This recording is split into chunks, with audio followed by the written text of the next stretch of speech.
You think those old mountain grannies were just superstitious cooks clinging to outdated ways? Think again. Modern science has vindicated nearly every technique those resourceful hillbilly kitchens perfected through generations of trial and survival. Let's dig into 30 banned hillbilly cooking tricks that scientists now say were genius.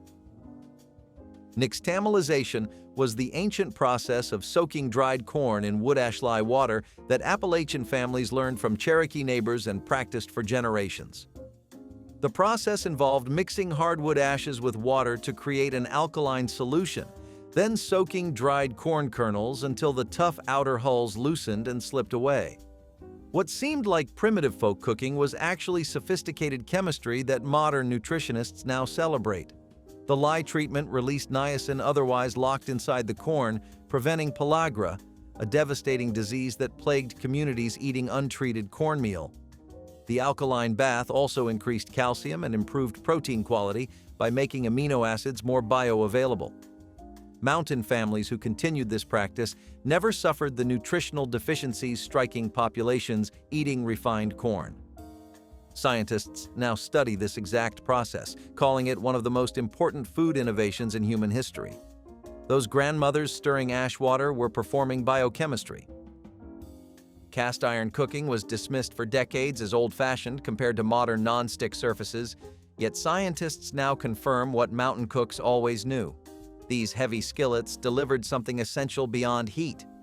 Research proves that acidic foods cooked in cast iron absorb significant dietary iron, sometimes increasing iron content by 20 times or more. Appalachian women who simmered tomatoes, apples, and vinegar-based dishes in seasoned skillets were unknowingly treating iron deficiency anemia that plagued isolated communities. The pans themselves became supplements, leaching bioavailable iron into every pot of greens and every slow-simmered stew. Modern doctors now recommend cast iron cooking for pregnant women and children at risk of anemia. The seasoning process, coating pans with rendered lard and baking until glass smooth, created natural non-stick surfaces without synthetic chemicals researchers now question. Those heavy black skillets passed from mother to daughter carried more than recipes. Lacto-fermentation in stoneware crocks was how mountain families preserved vegetables through long winters without refrigeration, using salt, water, and thyme to transform cabbage into sauerkraut and cucumbers into pickles. Scientists now understand this process cultivates beneficial bacteria, lactobacillus strains that modern probiotic supplements attempt to replicate. The fermentation creates lactic acid, preserving food naturally while producing vitamins and compounds supporting gut health. Research confirms that traditional fermented vegetables contain bacterial diversity commercial probiotics cannot match. Mountain families who ate sauerkraut with every winter meal, who drank pickle brine for stomach troubles, were practicing preventive medicine.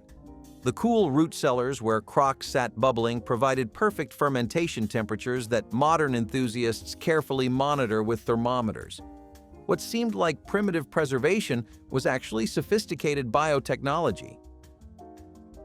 Haybox cooking was the ingenious method where mountain women would bring a pot to boil, then nestle it inside boxes stuffed with hay, quilts, or sawdust, and let residual heat finish cooking over hours without additional fuel. Scientists studying thermal retention now recognize this as remarkably efficient energy technology that modern slow cookers replicate with electricity. The insulation held temperatures in safe cooking range while allowing tough cuts and dried beans to tenderize slowly. Families who couldn't afford constant wood or coal used this method to produce stews, porridges, and braised meats requiring hours of cooking. Modern engineers study these principles for off-grid cooking solutions. The technique also prevented nutrient loss occurring with prolonged high-heat cooking, preserving vitamins that would otherwise break down.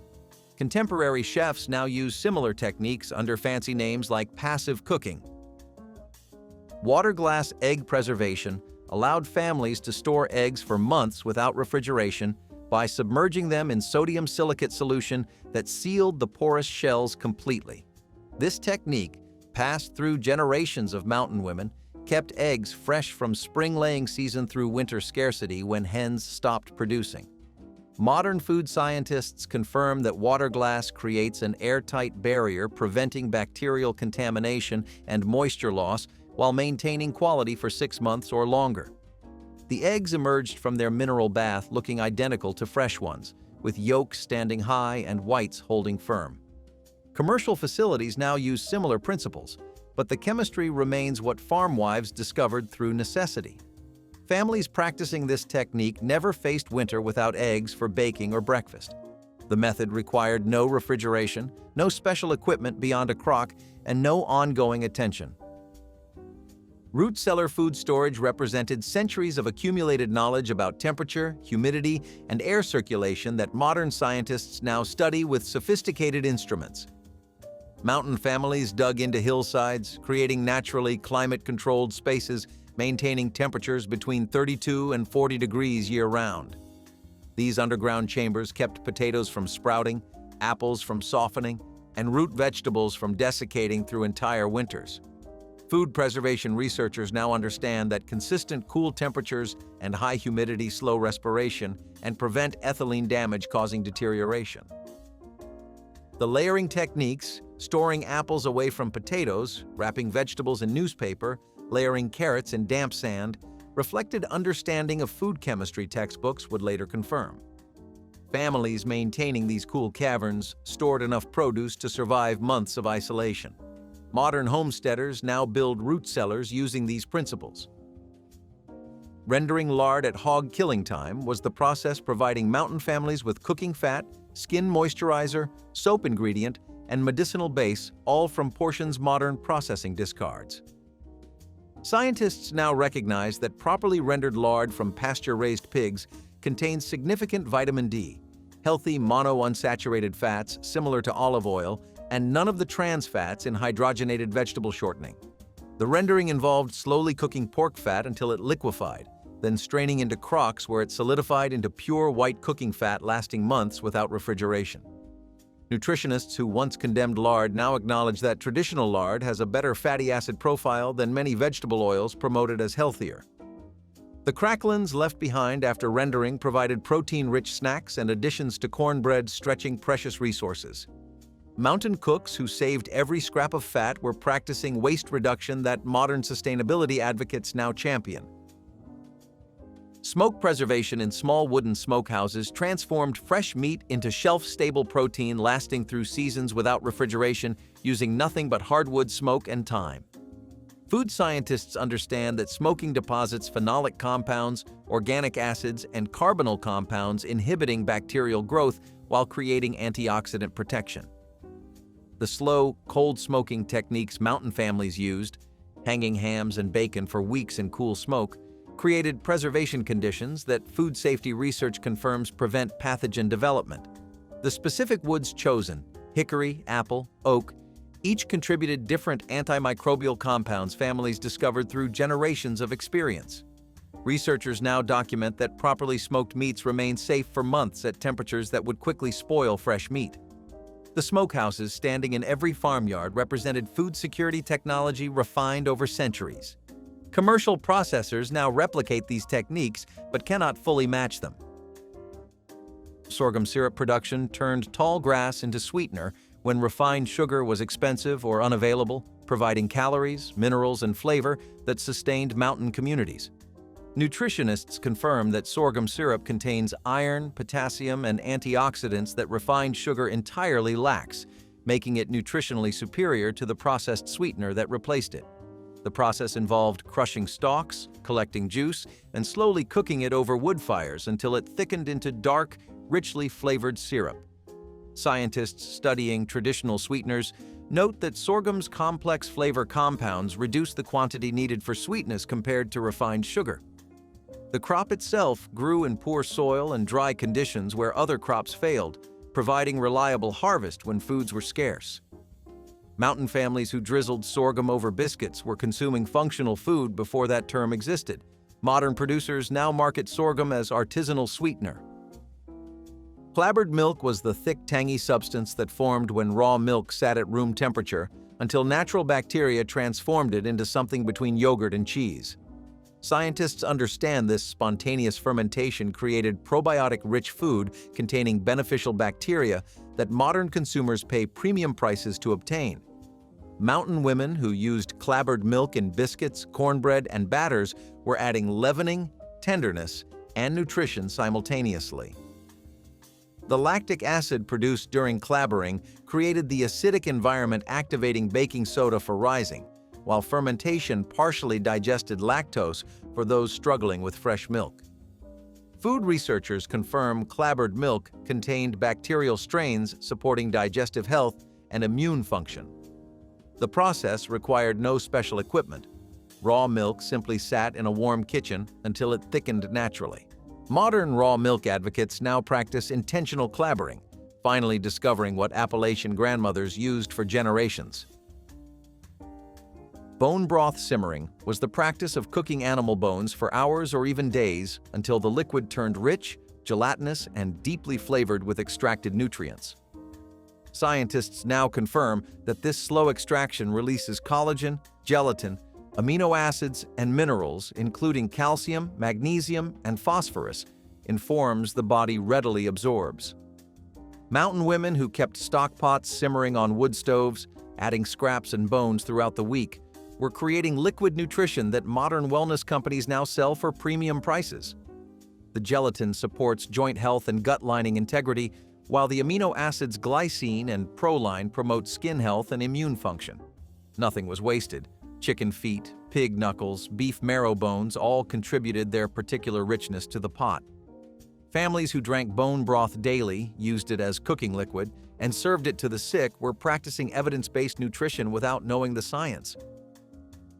Vinegar mother cultivation was how mountain families maintained continuous supplies of homemade vinegar using nothing but fruit scraps, water, and the mysterious living culture that transformed alcohol into acid. Scientists now understand this gelatinous mass as a symbiotic colony of acetic acid bacteria that modern fermentation enthusiasts cultivate intentionally. The process involved adding apple peels, cores, and bruised fruit to crocks of water, letting wild yeasts convert sugars to alcohol, then allowing the vinegar mother to transform that alcohol into acetic acid over weeks.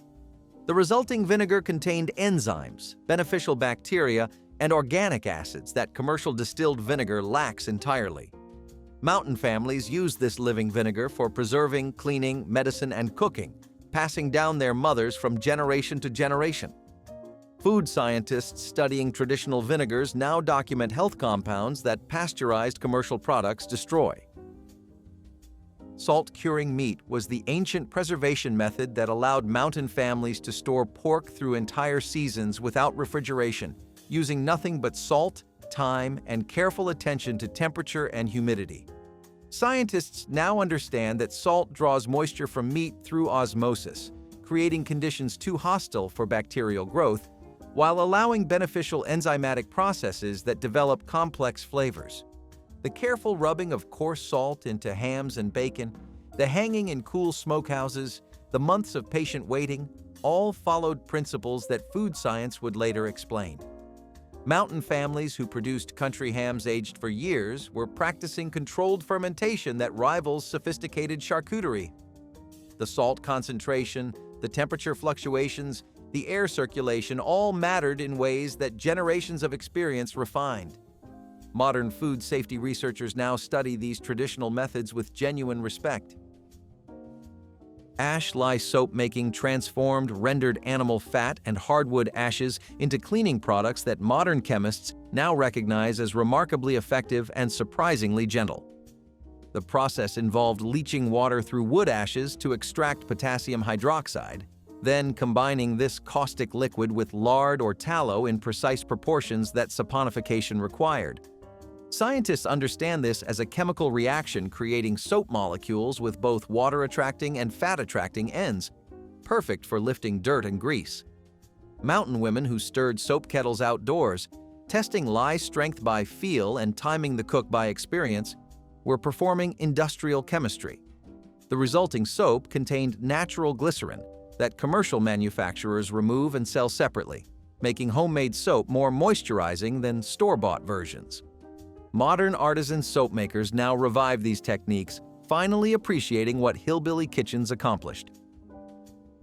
Potash leavening was the original baking powder made by evaporating water that had been filtered through hardwood ashes until only the alkaline mineral salts remained. Scientists now identify this as potassium carbonate, the same compound that modern baking requires but now synthesizes industrially. Mountain women who collected ashes from specific hardwoods, knowing that hickory and oak produced better potash than pine, were practicing applied chemistry. The white powder was stored in tight containers and used sparingly in quick breads, cookies, and cakes when yeast wasn't practical. Combined with acidic ingredients like buttermilk or molasses, potash released carbon dioxide that made baked goods rise light and tender. This self-sufficiency meant families could bake without depending on store-bought supplies. Food historians now recognize potash as the predecessor to modern chemical leaveners, developed through generations of experimentation. Springhouse cooling used natural groundwater temperature to create refrigeration centuries before electricity reached mountain hollows. Scientists confirm that spring water emerges at consistent temperatures around 50 to 55 degrees year-round, cool enough to preserve dairy, meat, and produce for days longer than ambient storage allowed. Mountain families built small stone houses over springs, channeling water through troughs where crocks of butter, jugs of milk, and wrapped meat sat partially submerged. The thermal mass of stone walls, the constant flow of cool water, and the humidity created preservation conditions that modern refrigeration engineers recognize as remarkably effective. Butter stayed firm, milk stayed sweet, and fresh meat kept safely between meals. These simple structures represented sophisticated understanding of thermodynamics applied without formal education. Modern homesteaders now build spring houses following the same principles. Herb drying in attic rafters preserved the medicinal and culinary plants that mountain families depended on when doctors were distant and pharmacies non-existent. Scientists now confirm that slow air drying at moderate temperatures preserves the essential oils, volatile compounds, and active constituents that give herbs their power. Mountain women who hung bundles of sage, thyme, mint, and medicinal plants from ceiling beams were creating conditions that modern herb processors attempt to replicate with controlled environments. The warm, dry air circulating through attic spaces drew moisture from plant material without the heat damage that faster methods cause. Dried herbs, stored in glass jars or cloth bags, retained potency for months, providing seasoning and remedies through long winters. Food scientists studying traditional preservation now document that air-dried herbs contain higher concentrations of beneficial compounds than commercially processed alternatives. Sourdough starter maintenance was how mountain families kept bread leavening alive for generations without commercial yeast, using nothing but flour, water, and the wild yeasts floating in every kitchen. Scientists now understand sourdough as a complex ecosystem of yeasts and lactic acid bacteria working together to ferment dough while producing organic acids that improve nutrition and preservation. The daily ritual of feeding the starter, keeping it warm in winter, finding cool spots in summer, all maintained conditions these microorganisms required. Mountain women who kept their starters alive through decades, passing them to daughters like precious inheritance, were cultivating something science now celebrates. Research confirms sourdough bread has lower glycemic impact, better mineral availability, and longer shelf life than commercial yeast bread. Those bubbling crocks of starter represented living technology. Putting up preserves in a water bath involved submerging filled jars in boiling water long enough to kill spoilage organisms and create vacuum seals that kept food safe for years.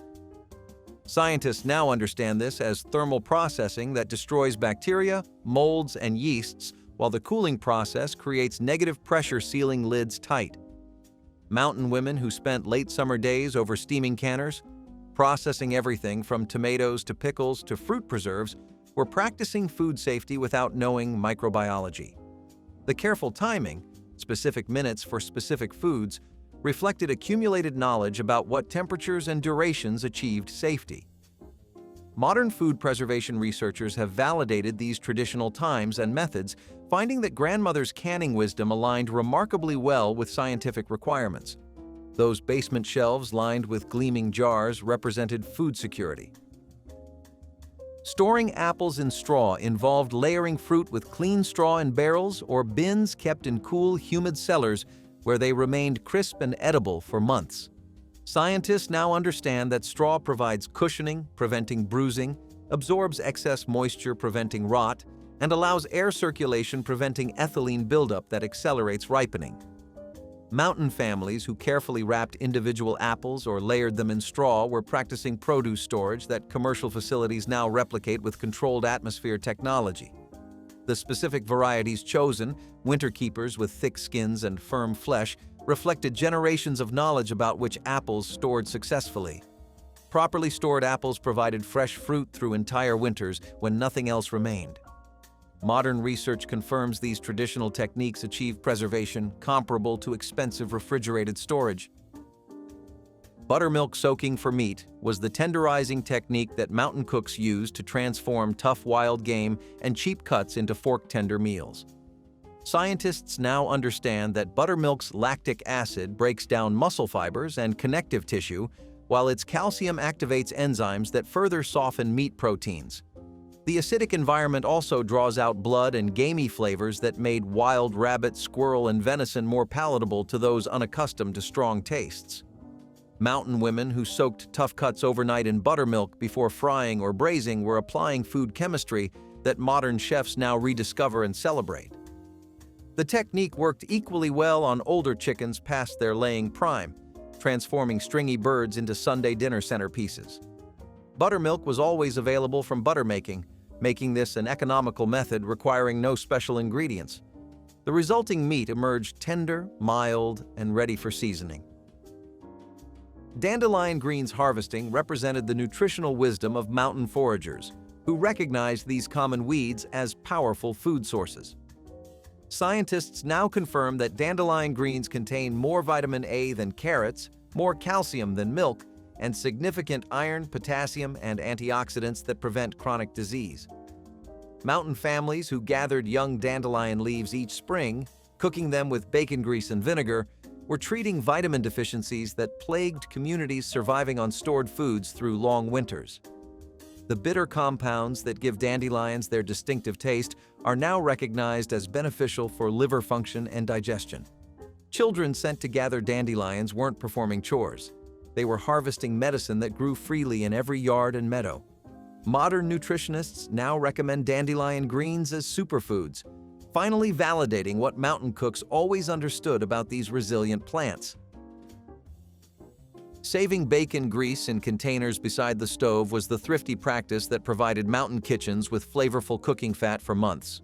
Scientists now recognize that properly rendered bacon fat contains less saturated fat than butter, while providing stable cooking oil that withstands high heat without breaking down into harmful compounds. The fat was used for frying eggs, seasoning vegetables, making gravy, and greasing baking pans. Nothing was purchased that could be produced from what the family already raised. Mountain women who carefully strained hot bacon drippings through cloth into ceramic crocks were practicing waste reduction that modern sustainability movements now champion. The rendered fat stayed fresh for months without refrigeration when properly stored, providing flavor and calories that stretched limited food budgets. This simple practice represented the hillbilly philosophy that nothing edible should ever be discarded. Whey utilization from cheese and butter making turned what modern dairies discard into valuable nutrition for mountain families. Scientists now recognize whey as a complete protein source containing essential amino acids, beneficial bacteria from fermentation, and minerals including calcium and phosphorus in easily absorbed forms. Mountain women who saved whey for bread making, soup stock, animal feed, and even direct consumption were capturing nutrition that commercial processing now wastes by the millions of gallons.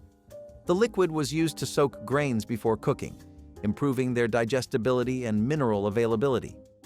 Children drank whey as a refreshing beverage that provided protein without the heaviness of whole milk. Modern protein supplement companies now sell whey isolate for premium prices, finally recognizing the value that farm wives understood generations ago when they saved every precious drop. Drying beans on the vine allowed mountain families to store protein through winters without special equipment or processing beyond patience and proper timing. Scientists confirm that beans dried naturally on their plants reach optimal moisture levels for long-term storage while concentrating nutrients and developing flavors that fresh beans lack. The pods were left on vines until they rattled when shaken, then pulled and hung in barns or attics where air circulation completed the drying process. Properly dried beans stored in cloth sacks or crocks remained viable for years, providing complete protein when combined with corn throughout lean months. Mountain families who planted pole beans along corn stalks were practicing companion planting that modern permaculture celebrates.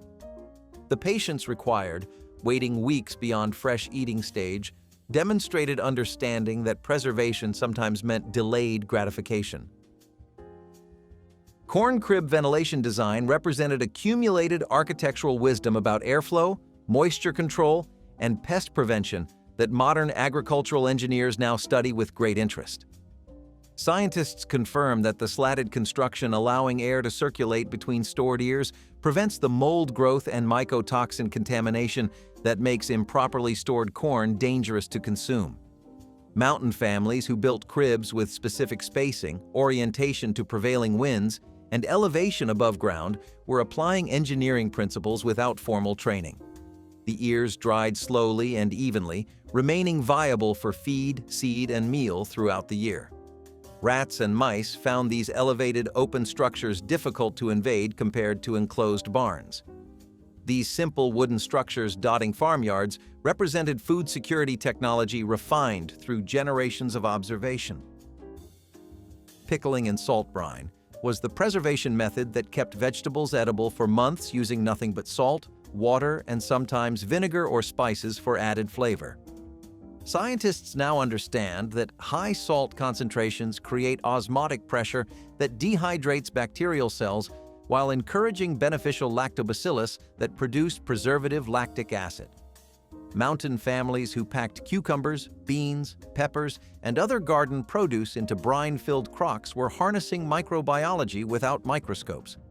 The technique required attention, skimming scum, maintaining brine strength, keeping vegetables submerged, but produced preserved foods lasting through winters.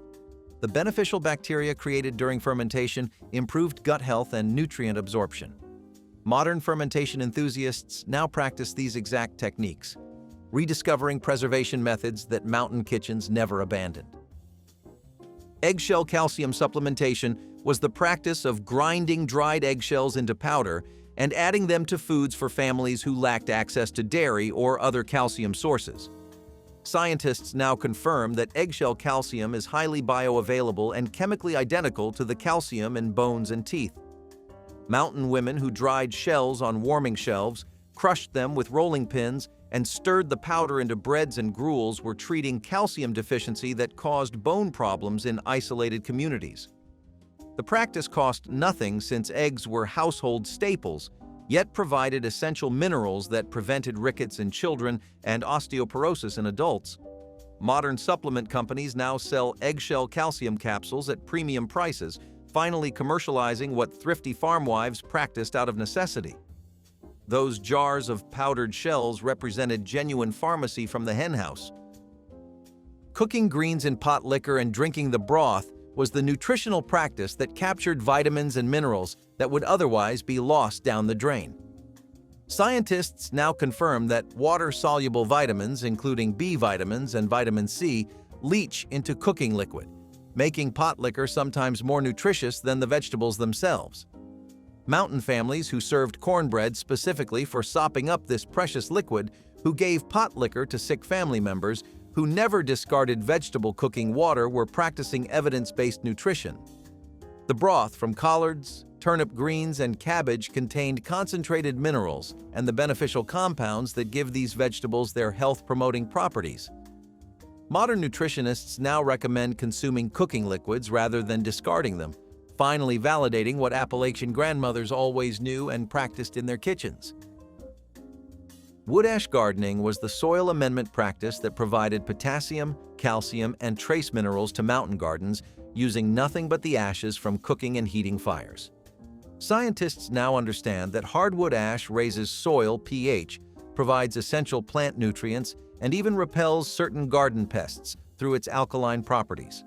Mountain families who scattered ashes around tomatoes worked them into bean rows, and circled fruit trees with gray powder were practicing soil science without chemistry degrees.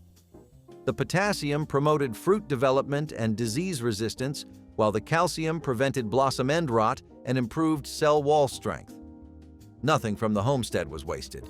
Even the byproduct of keeping warm became fertilizer that improved next year's harvest. Modern organic gardeners now embrace wood ash amendment, rediscovering what hillbilly farmers always knew about closing nutrient loops. Sour milk baking was a technique that transformed what modern families would consider spoiled dairy into the secret ingredient for the fluffiest biscuits and most tender cakes. Before refrigeration, milk clabbered naturally within days, thickening and developing a tangy flavor similar to buttermilk. Rather than viewing this as waste, Grandma embraced clabbered milk as a superior baking ingredient. The natural acids reacted with baking soda to create extra lift, producing biscuits that rose high and light, pancakes that stayed fluffy, and cakes with remarkable tenderness.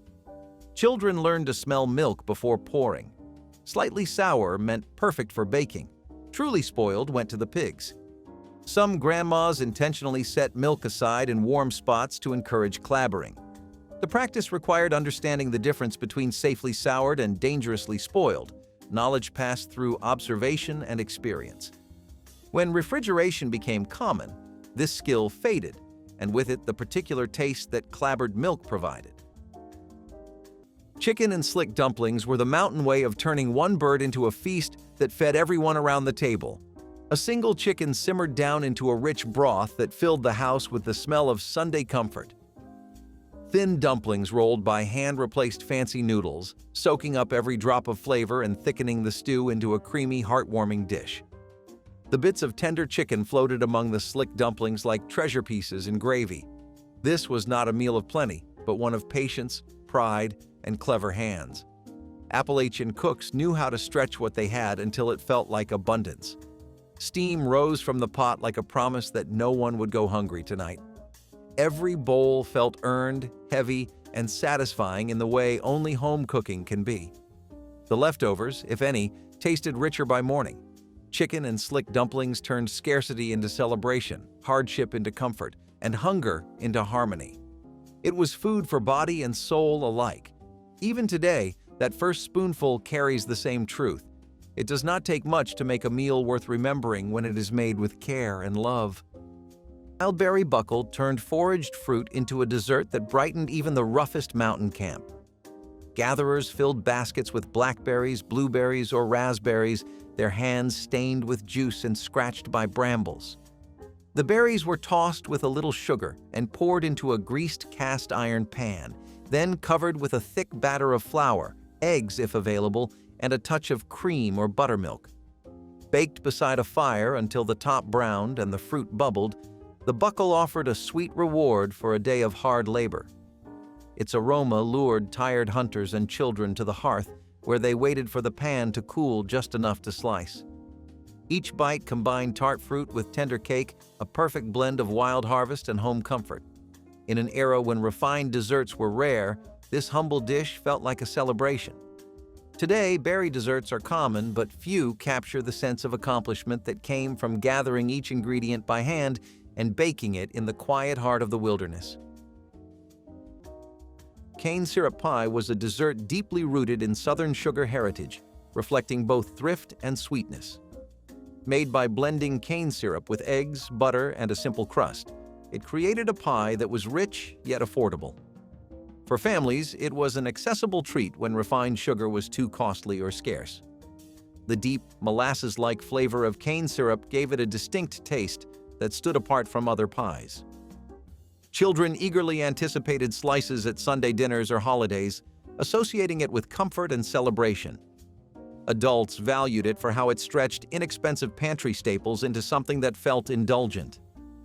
Cane syrup pie also carried cultural weight, tying households to the sugarcane fields that defined much of the Southern economy. Today, it is rarely baked, its bold flavor and simplicity overshadowed by modern desserts. Forgotten in most kitchens, it remains a reminder of Southern resilience. Cane syrup pie was more than a sweet ending. It was a testament to resourcefulness. Cured gizzard confit transformed a humble poultry part into a delicacy through slow, deliberate cooking that celebrated thrift and flavor. Grandmothers cleaned the gizzards carefully, seasoning them with salt, pepper, and garden herbs before submerging them in rendered fat from the same bird. Over hours of gentle heat, the tough muscle relaxed into silky tenderness while absorbing every note of seasoning. Once cooled, the gizzards were stored in their own fat, ready to be crisped in a hot skillet or served cold with pickled vegetables. This method ensured nothing from the chicken went to waste and provided a ready source of protein through busy weeks. Guests were often surprised by the rich taste that rivaled more expensive cuts of meat, proving that economy and elegance could share the same plate. Cured gizzard confit stands as a testament to the Southern grandmother's ability to elevate the simplest ingredients into something extraordinary with patience, care, and a deep respect for the whole bird that nourished the family table. Pot liquor was never discarded in a hillbilly kitchen because Grandma understood that the murky liquid left after boiling greens contained more nutrition than the vegetables themselves. When collards, turnip greens, or wild poke salad simmered for hours with a ham hock or fatback, the cooking water absorbed vitamins, minerals, and rich pork flavor. Rather than pouring this treasure down the drain, families saved pot liquor for drinking straight from cups, for soaking cornbread, or for soup and gravy bases. Elders believed it cured everything from winter colds to weak constitutions. The iron and vitamins helped prevent deficiencies common in communities with limited food variety. Children learned to love the salty taste, dunking cornbread until it softened into something between soup and porridge. Some families kept liquor warming on the stove for days, adding fresh water and vegetables as needed. This humble byproduct represented the mountain philosophy of waste nothing and nourish everyone. Poke salad greens were one of those dishes that demanded both courage and care. Pokeweed grew wild and fast, but it could turn dangerous if you did not boil it just right. Still, folks learned how to tame it. After boiling and rinsing it several times, they would fry it in bacon grease until tender and smoky. It became a side dish with real backbone, a plate full of green proof that mountain people could make a meal out of almost anything. Every bite carried a hint of the wild earth it came from. Eating poke salad was an act of both survival and defiance, a way to say, "We will eat well, even when the cupboard's empty." Served with cornbread or salt pork, it fed families through hard months when gardens were thin. In every community that made it, poke salad greens stood for resilience, bravery, and the genius of hungry folks who refused to go without. Venison stew with root vegetables was the essence of frontier survival, a slow simmered meal that turned wild game into pure comfort. Hunters dressed the deer with practiced skill, saving every cut of meat for the long winter nights ahead. Thick pieces of venison browned in a cast iron pot before joining chunks of potatoes, turnips, and carrots gathered from sparse gardens or traded from nearby homesteads. A splash of creek water and a handful of dried herbs created a broth that grew richer with every hour beside the fire. The stew cooked until the meat fell apart and the vegetables softened into a silky base that warmed chilled bones after a day in the cold. Families gathered with tin cups and rough bread, savoring each bite while the wind howled beyond the cabin walls. This simple dish brought hunters and children alike around the same pot, proving that careful effort and patience could turn a lean harvest into a feast. Today, few know the deep flavor of true venison cooked with such quiet attention. Batter-fried eggplant rounds were a Depression-era side dish that turned vegetables into something hearty and satisfying. Sliced eggplant was dipped in batter or cornmeal and fried until crisp, creating a dish that could stand in for meat when money was scarce. Families loved its rich texture and flavor, which made simple suppers feel fuller. It became a thrifty way to transform garden harvests into something indulgent. For children, it offered a crunchy treat that made vegetables exciting, while adults appreciated its practicality. The dish reflected how Southern cooks elevated humble crops into meals that carried dignity and satisfaction. It was often served with simple sauces or alongside beans and bread, filling out a plate with ease. Today, fried eggplant has mostly disappeared from everyday kitchens, replaced by quicker or processed sides. Its fading popularity speaks to the loss of seasonal cooking tied directly to gardens. Batter-fried eggplant rounds remain a reminder of resilience and creativity born out of hard times. Sheep sorrel spring soup welcomed the first bright greens of the year with a flavor that was tart and refreshing after the heavy meals of winter. Southern grandmothers gathered tender sorrel leaves from meadows and fence lines just as church bells finished ringing on early spring Sundays. The lemony taste of the wild plants needed little more than a simmer in light chicken broth with onions and a splash of fresh cream to create a soup that sparkled with natural freshness. Children often joined in the hunt for the soft green leaves, learning to recognize the arrow-shaped plants among the grasses. The soup's gentle tang awakened palates that had grown accustomed to preserved vegetables and root cellars during cold months. Families savored each spoonful, knowing that the short season would pass quickly and the tender sorrel would soon grow tough under the stronger sun. Sheep sorrel spring soup remains a lively reminder of the importance of foraging knowledge and the simple joy of gathering food directly from the earth at the very start of a southern spring. Saving bacon grease in a tin can by the stove was the cornerstone of hillbilly kitchen economy, a practice so essential that no mountain woman would dream of cooking without it. Every morning after frying salt-cured bacon, Grandma carefully poured the rendered fat through a strainer into a coffee can kept warm near the wood stove. That golden grease became liquid gold, used for frying eggs, seasoning skillets, flavoring beans, greasing biscuit pans, and enriching cornbread batter. The can sat there for years, constantly replenished, developing layers of smoky flavor that store-bought shortening could never match. Children learned early never to discard bacon drippings, understanding that waste was sinful in kitchens where money was scarce. The grease provided essential calories during lean winter months when fresh meat was impossible to find. This simple practice represented everything about mountain cooking: thrift, patience, and the knowledge that flavor compounds over time. Cornbread and milk supper was what families ate when the pantry was nearly bare. A leftover wedge of cornbread crumbled into a bowl, covered with cold milk or tangy buttermilk, became dinner without complaint. It was cool and soft, with just enough salt and sweetness to feel like comfort. Hill folk did not see this as poor eating. They saw it as good sense. Every crumb mattered. Every drop of milk earned its keep. On hot summer nights, this meal kept folks full without firing up the stove again.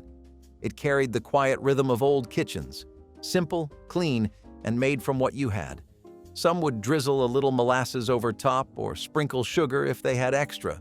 Kids slurped it down, while elders remembered the hard times that taught them gratitude. Cornbread and milk supper was proof that even in scarcity, there was dignity, taste, and the kind of peace that only home-cooked food could bring. Smoked venison. Jerky ensured that nothing from a successful hunt went to waste and that meat would last through the long frozen months.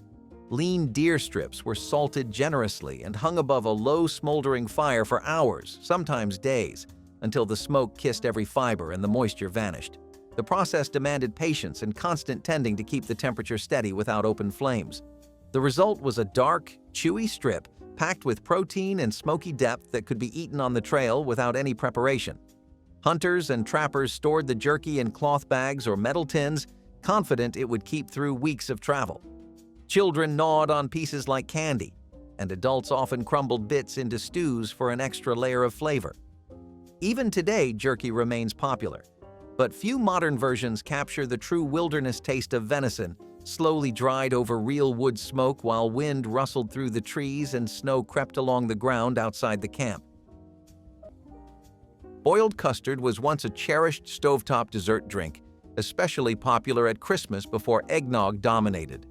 Made by gently cooking milk, eggs, sugar, and vanilla until thickened, it was served chilled in cups or poured over cakes. Families saw it as a holiday luxury, simple yet elegant. Children loved its creamy sweetness, often sneaking extra sips when no one was watching. Adults valued it as a celebratory tradition that required care and patience to prepare. Boiled custard represented comfort and indulgence in an era when ingredients were scarce, showing how much joy could come from basics. At gatherings, it was poured into punch bowls or shared from pitchers, bringing people together.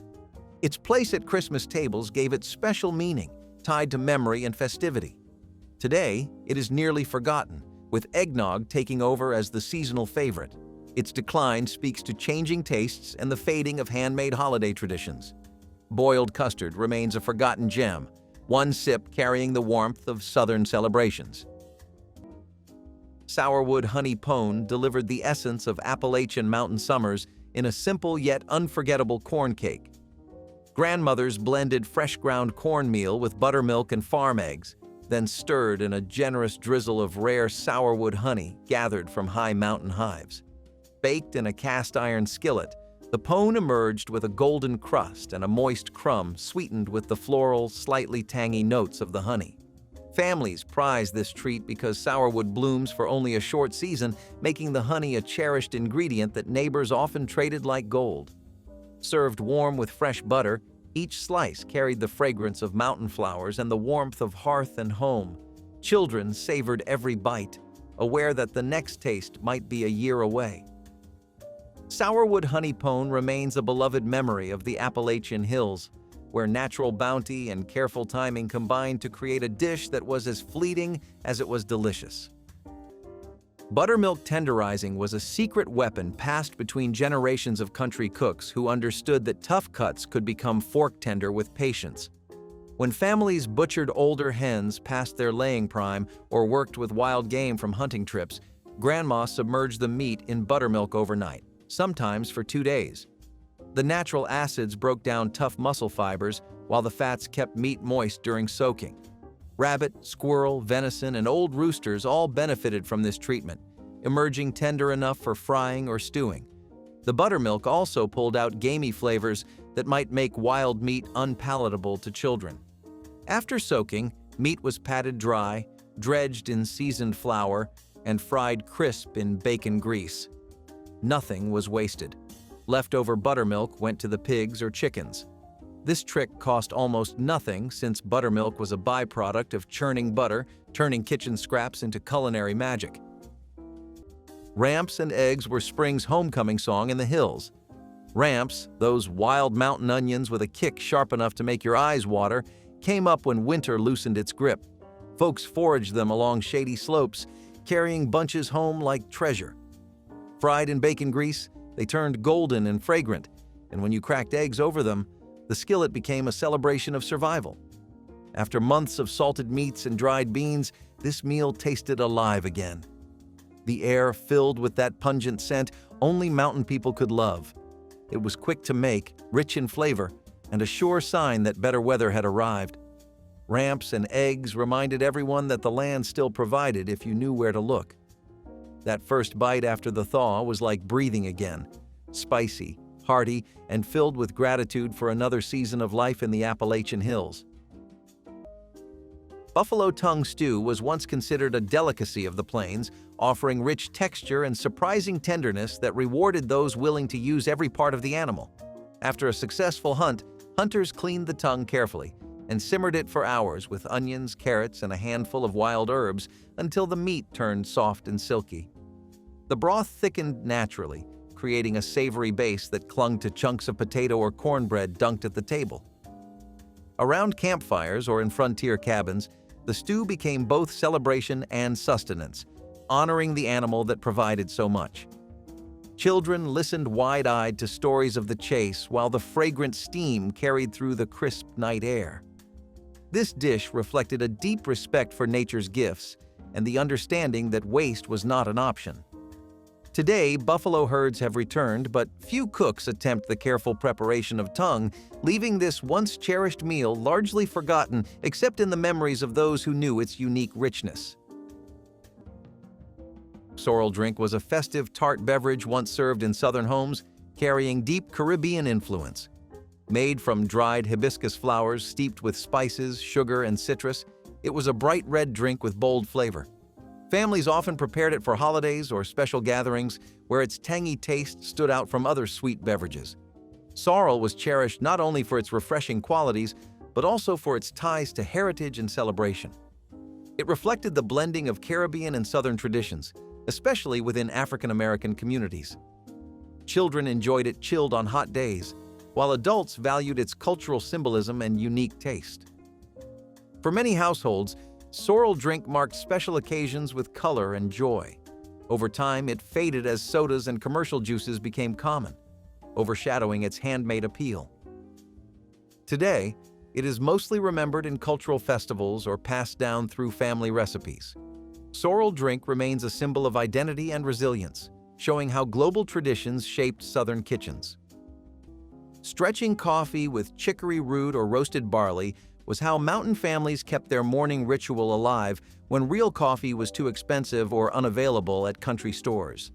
Grandma would dig chicory roots from roadsides, scrub them clean, slice them thin, and roast them slowly until dark brown and brittle.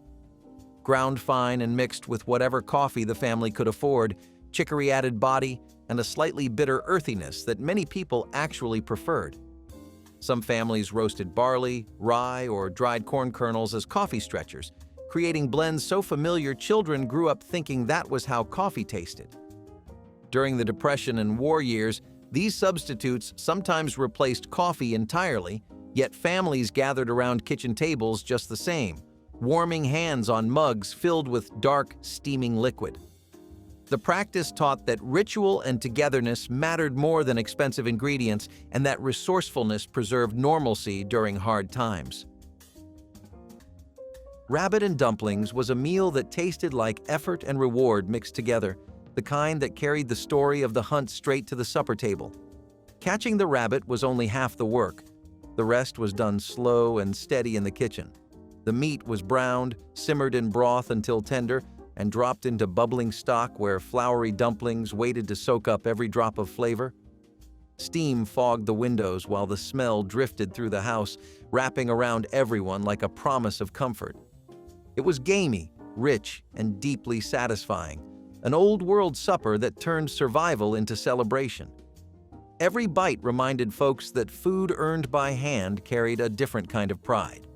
Families would sit quiet except for the clink of spoons and soft hums of contentment. Rabbit and dumplings filled bellies and hearts alike, warming even the coldest nights.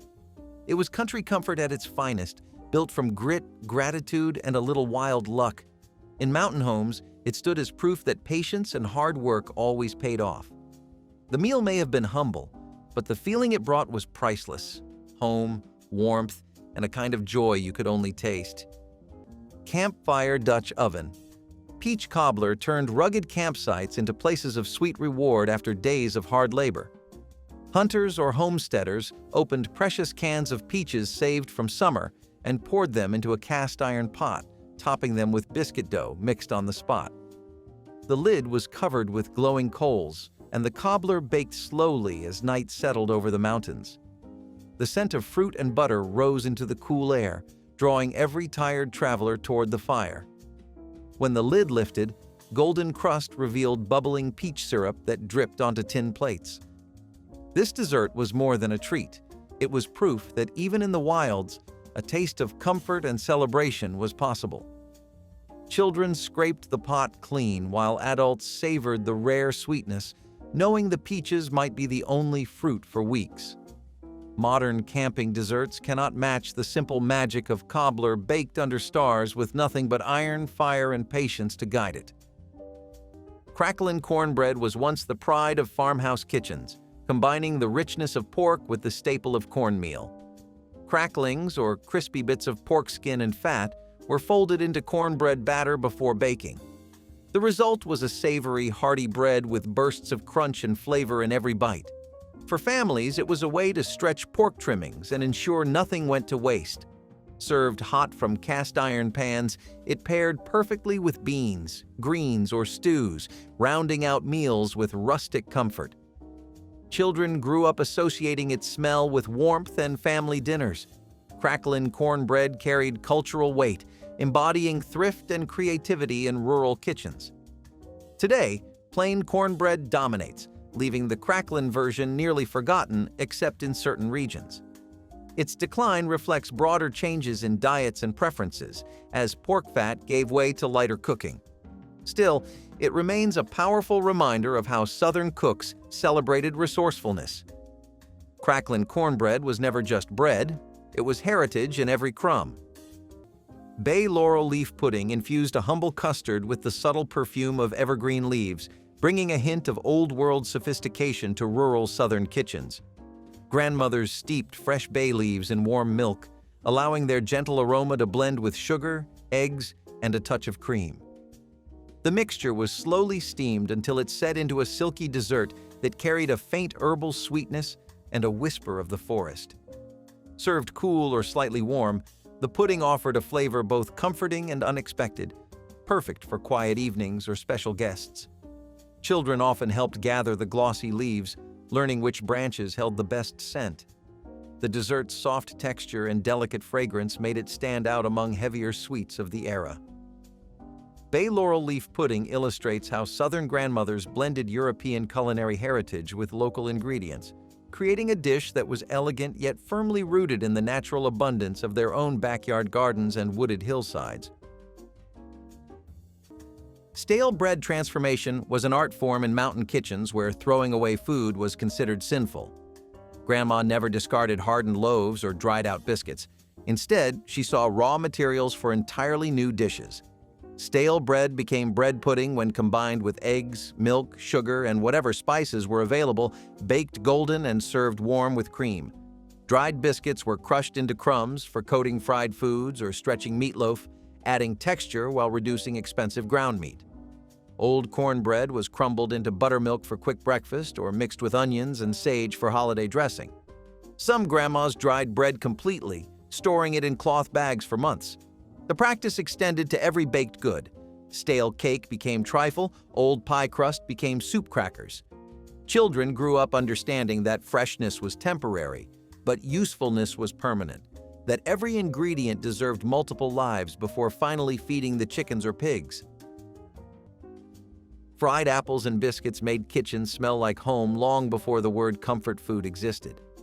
Dried apples were soaked and stewed with butter, sugar, and a sprinkle of cinnamon until they turned glossy and golden in the pan.